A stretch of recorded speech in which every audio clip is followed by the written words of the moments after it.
بسم اللہ الرحمن الرحیم۔ السلام علیکم۔ آج کے ویڈیو میں قرآن مجید کی وہ پیشنگوئی جس پر حضرت ابوبکر رضی اللہ تعالی عنہ نے شرط لگائی اور جو بعد میں سچ ثابت ہوئی، آگے بڑھنے سے پہلے تمام دیکھنے والوں سے گزارش ہے کہ ہمارے چینل کو سبسکرائب، لائک اور کمنٹس میں اپنی قیمتی رائے ضرور دے۔ محمد رسول اللہ صلی اللہ علیہ وآلہ وسلم جب اس دنیا میں تشریف لائے تو کرۂ ارض کے سیاسی افق پر دو طاقتیں مرکزی حیثیت رکھتی تھی، ایک رومن امپائر اور دوسری ایرانی سلطنت۔ رومن امپائر مسیحی مذہب کے نام لیوا تھی اور ایرانی سلطنت مجوسیت کی علمبردار۔ ان دونوں ریاستوں میں 603 عیسوی یعنی حضرت محمد صلی اللہ علیہ وآلہ وسلم کی نبوت سے 8 برس پہلے خوفناک جنگوں کا آغاز ہوا۔ ان جنگوں کی وجہ یہ تھی کہ سلطنت روم میں قیصر ماریس کا تختہ الٹ دیا گیا اور اس کی جگہ فوکاس سلطنت پر قابض ہو گیا۔ اس زمانے میں حکومتوں کا یوں بدل جانا کوئی انوکھا واقعہ نہیں تھا، مگر فوکاس جس طرح حکومت پر قابض ہوا وہ بہت ہی دل ہلا دینے والا واقعہ تھا۔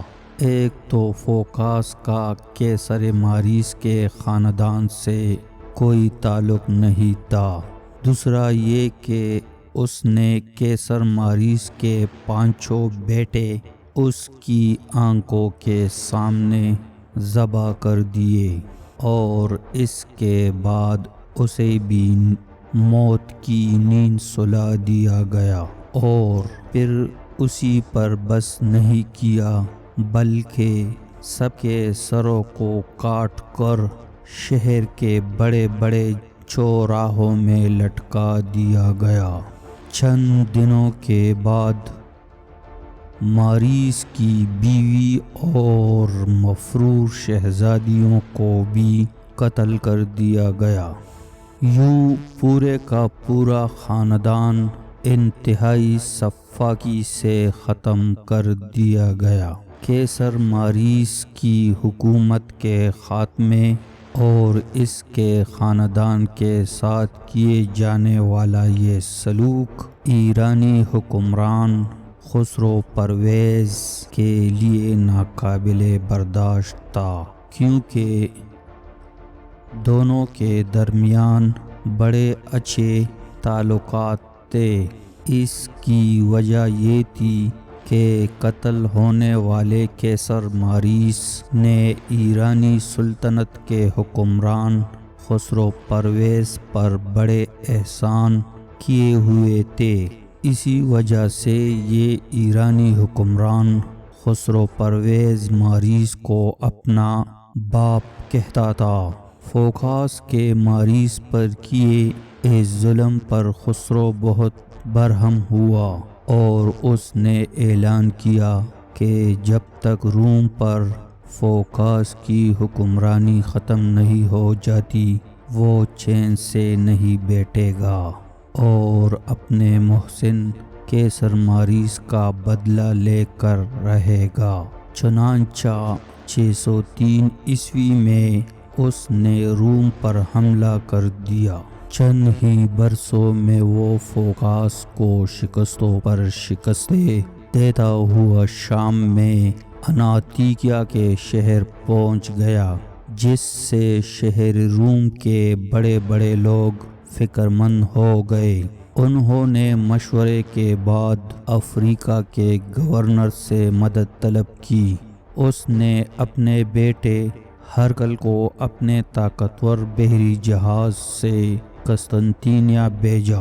ہرقل نے آتے ہی فوکاس کو چلتا کیا اور اس کے ساتھ وہی سلوک کیا جو اس نے ماریس کے ساتھ کیا تھا، یعنی اس کے سارے خاندان کو ختم کر دیا اور فوکاس سمیت سب کے سر قلم کر کے چوراہوں پر لٹکا دیے۔ یہ 610 عیسوی کا واقعہ ہے اور اسی برس دنیا میں ایک عظیم واقعہ ہو چکا تھا۔ مکہ میں اللہ کے آخری نبی حضرت محمد صلی اللہ علیہ وآلہ وسلم نے اپنی نبوت کا اعلان کر دیا تھا۔ فوکاس کا بدلہ اسے مل چکا تھا۔ اس خبر کے بعد ایران کے خسرو پرویز کو چاہیے تھا کہ وہ بھی جنگ بندی کر دیتا، کیونکہ اس کی جنگ کا اصل مقصد فوکاس کو سزا دینا تھا، نہ کہ روم کی سلطنت کو ختم کرنا۔ مگر خسرو نے یہ کام نہ کیا، بلکہ اس کے برعکس اس نے ہرقل کی صلح کی درخواست کو رد کر دیا اور کہا کہ وہ روم کی اینٹ سے اینٹ بجا کر دم لے گا۔ دراصل اس نے اپنی اس جنگ کو مجوسیت اور مسیحیت کی جنگ قرار دے دیا تھا۔ اپنی سیاسی جنگ کو مذہب کی آڑ میں لڑنا جدید اور قدیم ہر دور کے حکمرانوں کا آزمودہ فارمولہ رہا ہے۔ خسرو پرویز نے بھی یہی کیا اور کہا کہ وہ روم میں عیسائیت کو ختم کر کے دم لے گا۔ دراصل روم کی سلطنت کو کمزور دیکھ کر اس کی نیت بدل گئی تھی اور اس نے اپنی سلطنت کو دنیا کی سب سے بڑی سلطنت بنانے کا منصوبہ بنا لیا تھا اور اپنی اس ذاتی خواہش کو مجوسیت اور مسیحیت کی جنگ بنا دیا۔ خسرو پرویز کی یہ جنگی چال بڑی کامیاب رہی۔ مسیحیوں کی دشمن قومیں بھی اس کے ساتھ مل گئی، ان میں سب سے آگے یہودی تھے۔ اس کا اندازہ اس بات سے لگایا جا سکتا ہے کہ خسرو پرویز کی فوج میں 26,000 یہودی تھے۔ خسرو پرویز کی یہ فوج مذہبی جنونیوں کا نہ رکنے والا طوفان بن گئی اور وہ روم سلطنت کو برباد کرتے ہوئے آگے بڑھتے رہے، یہاں تک کہ 613 عیسوی میں دمشق فتح ہو گیا اور اگلے سال مسیحیوں کے مذہبی قبیلے بیت المقدس پر بھی قبضہ ہو گیا۔ اس مقدس شہر میں 90,000 مسیحیوں کا خون بہایا گیا، ان کا سب سے بڑا کلیسا برباد کر دیا گیا۔ وہ صلیب جس کے متعلق مسیحیوں کا عقیدہ تھا کہ اس پر حضرت عیسیٰ علیہ السلام کو پھانسی دی گئی ہے، وہ بھی اٹھا لی گئی اور اسے مدائن پہنچا دیا گیا۔ لارڈ پادری زکریا کو گرفتار کر لیا گیا اور شہر کے تمام گرجوں کو مسمار کر دیا گیا۔ اس فتح پر خسرو بہت خوش ہوا۔ اس نے غرور اور تکبر میں آ کر ہرقل کو خط لکھا، جس میں لکھا تھا: سب خداؤں سے بڑے خدا، سارے زمین کے تنہا مالک خسرو پرویز سے اس کے کمینے اور بے عقل غلام ہرقل کے نام، تو کہتا ہے کہ تجھے اپنے رب پر بھروسہ ہے، کمینے، تو پھر تیرے رب نے یروشلم بیت المقدس کو میرے ہاتھ سے کیوں بچایا؟ خسرو پرویز کی یہ فتوحات اس کے بعد اور بھی آگے بڑھتی گئی۔ شام، اور فلسطین کے بعد اردن کی باری آئی، یہاں تک کہ اس کی فوجیں مصر تک جا پہنچی۔ یہ 615 عیسوی کا زمانہ تھا جب رومی فوجیں آتش پرست ایرانیوں کے ہاتھوں شکست کھا رہی تھی اور ان کی سلطنت صرف قسطنطنیہ اور چند علاقوں تک محدود ہو کر رہ گئی تھی۔ تب ایک اور عجیب واقعہ ہوا۔ یہ واقعہ عرب میں ہوا تھا اور شہر تھا مکہ۔ مکہ معظمہ رومیوں کی شکست پر مکہ کے مشرک بہت خوش تھے۔ وہ اپنے آپ کو ایرانی مجوسیوں کے طرفدار سمجھتے تھے اور رومیوں کو مسلمانوں کا حامی۔ اس کی ایک وجہ یہ تھی کہ 615 عیسوی ہی میں مسلمان ان کے ظلم و ستم سے تنگ آ کر پاس کے ملک حبشہ ہجرت کی تھی۔ حبشہ کا حکمران نجاشی مسیحی اور سلطنت روم کا حمایتی تھا۔ قریش کی خواہش کے بالکل برعکس نجاشی نے مسلمانوں کے ساتھ بہت اچھا سلوک کیا اور مشرکین کو صاف صاف کہہ دیا کہ وہ مسلمانوں کو ان کے حوالے نہیں کریں گے۔ تبھی مشرکین نے یہ کہنا شروع کر دیا کہ مسیحی کیونکہ وحی اور رسالت کو مانتے ہیں اس لیے وہ مسلمانوں کی طرح ہے، اور ایرانی مجوسی ان کی طرح رسول اور کتاب کو نہیں مانتے، اس لیے ہم ایرانیوں جیسے ہیں۔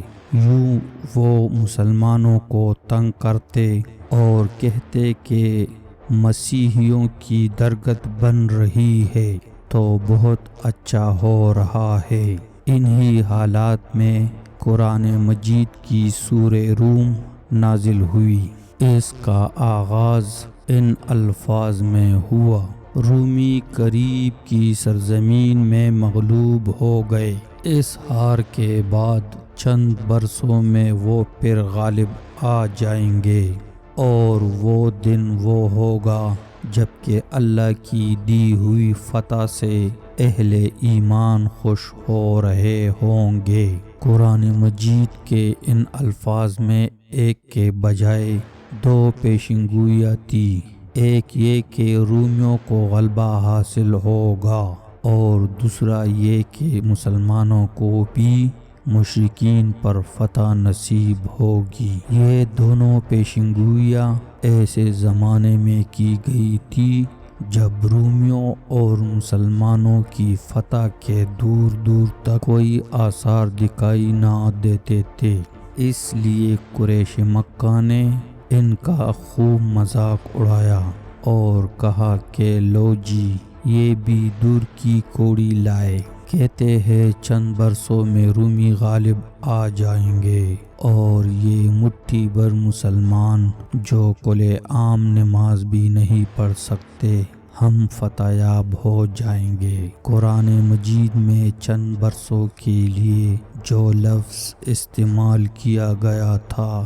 وہ بدا تھا، جس کا مطلب تھا 10 برسوں سے کم اور 3 برسوں سے زیادہ، لیکن رومیوں کی جو حالت ہو چکی تھی اس سے ظاہری طور یہی لگتا تھا کہ وہ کبھی بھی فتح حاصل نہیں کر سکیں گے۔ وجہ اس کی یہ تھی کہ رومیوں کی حالت دن بدن بد سے بدتر ہوتی جا رہی تھی۔ 619 عیسوی تک پورا مصر ایران کے قبضے میں چلا گیا اور مجوسی فوجیوں نے طرابلس کے قریب پہنچ کر اپنے جھنڈے گاڑ دیے۔ ایشیائی کوچک میں ایرانی فوجیں رومیوں کو رونتی ہوئی فاسفورس کے کنارے پہنچ گئی اور اس سے پہلے 617 عیسوی میں انہوں نے قسطنطنیہ کے پاس خلقدون پر قبضہ کر لیا تھا۔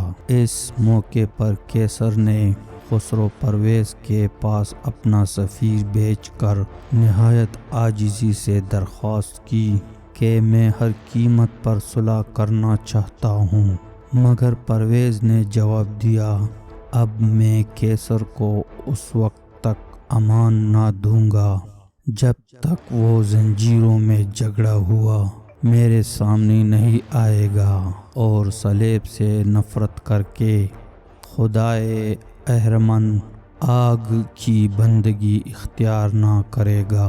اس لیے مشرکین نے صحابہ کرام رضی اللہ تعالی عنہ کا خوب مذاق اڑایا کہ بھلا یہ کیسے ممکن ہے۔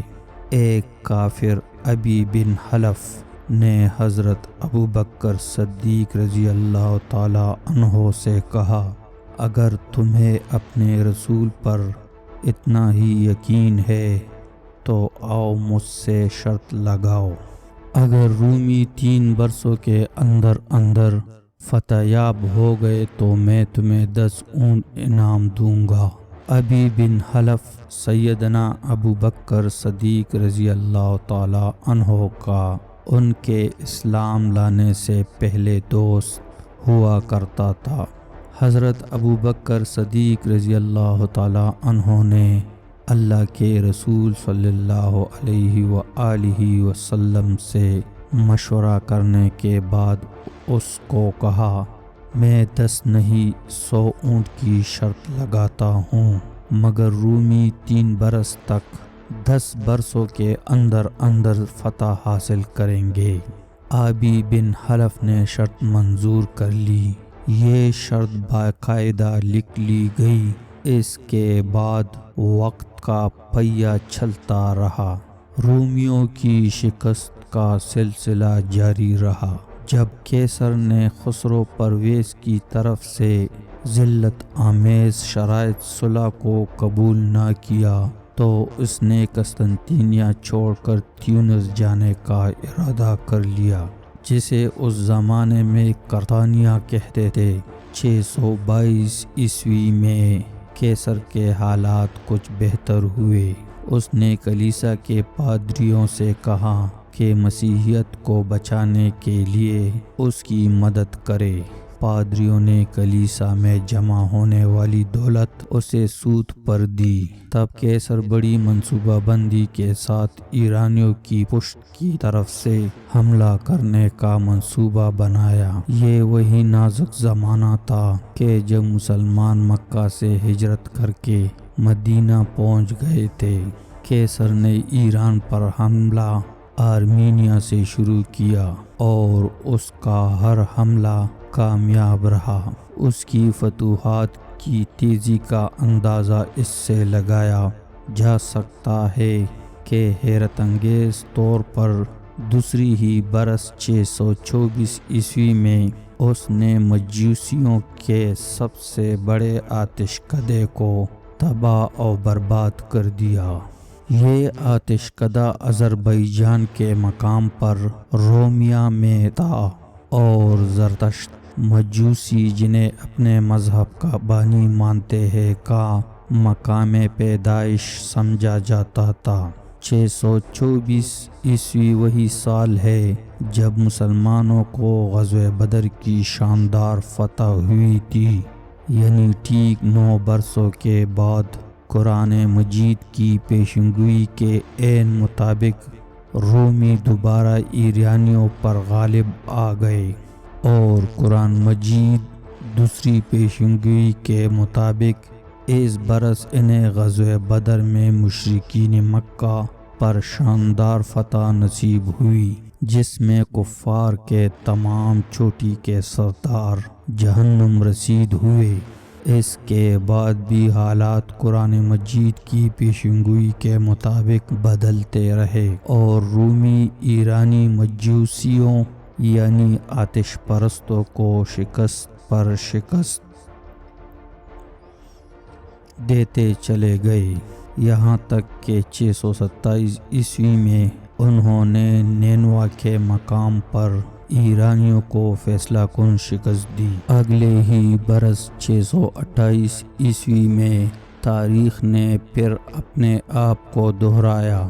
خسرو پرویز کے خلاف اس کے خاندان ہی میں بغاوت ہو گئی۔ اس کے 18 بیٹوں کو اس کے سامنے قتل کر دیا گیا اور چند روز بعد وہ بھی جیل کی سختیوں کی وجہ سے مر گیا۔ یوں قرآن مجید کی پیشن گوئی کے مطابق رومیوں کو فیصلہ کن فتح حاصل ہوئی اور ایرانی مجوسی شکست کھا گئے۔ یہی وہ سال تھا جب مسلمانوں نے صلح حدیبیہ کی تھی اور قرآن مجید نے اسے کھلی فتح قرار دیا تھا۔ انگریز مورخ گبن نے اپنی مشہور کتاب رومی سلطنت کا زوال اور خاتمہ میں لکھا ہے کہ قرآن مجید کی اس پیشن گوئی کے بعد 7-8 برس تک حالات ایسے تھے کہ کوئی شخص یہ تصور نہ کر سکتا تھا کہ رومی سلطنت ایران پر غالب آ جائے گی، بلکہ غلبہ تو ایک طرف رہا، کسی کو یہ امید بھی نہ تھی کہ اب یہ سلطنت زندہ رہے گی کہ نہیں۔ کتاب کا صفحہ نمبر 788، طبع ماڈرن لائبریری، نیو یارک۔ قرآن مجید کی اس پیشن گوئی کے پورے ہونے کے بعد عرب کے کئی لوگ مسلمان ہو گئے۔ ابی بن حلف اس وقت تک مر چکا تھا، لیکن اس کے قبیلے کے لوگوں نے اپنی شکست تسلیم کی اور حضرت ابو بکر صدیق رضی اللہ تعالی عنہ کو شرط کے مطابق 100 اونٹ دیے۔ حضرت ابو بکر صدیق رضی اللہ تعالی عنہ یہ اونٹ لے کر حضور اکرم صلی اللہ علیہ وآلہ وسلم کی خدمت میں حاضر ہوئے۔ آپ صلی اللہ علیہ وسلم نے حکم دیا کہ جس وقت شرط ہوئی تھی اس وقت جوئے کے حرام ہونے کا حکم نہیں ہوا تھا۔ اس طرح کی شرط چونکہ جوئے ہی کی قسم ہے، اس لیے اب یہ اونٹ خود آپ نہیں لے سکتے۔ چنانچہ حضور صلی اللہ علیہ وآلہ وسلم کے حکم پر حضرت ابو بکر صدیق رضی اللہ تعالی عنہ نے یہ 100 اونٹ صدقے میں خیرات کر دیے۔ یوں قرآن مجید کی سورہ روم آج بھی زندہ معجزہ بن کر اللہ اور اس کے رسول کی سچائی بیان کر رہے ہیں۔ آپ کو ہماری ویڈیو کیسی لگی کمنٹس میں اپنی رائے کا اظہار ضرور کریں۔ آپ سب کا دیکھنے کا بہت بہت شکریہ۔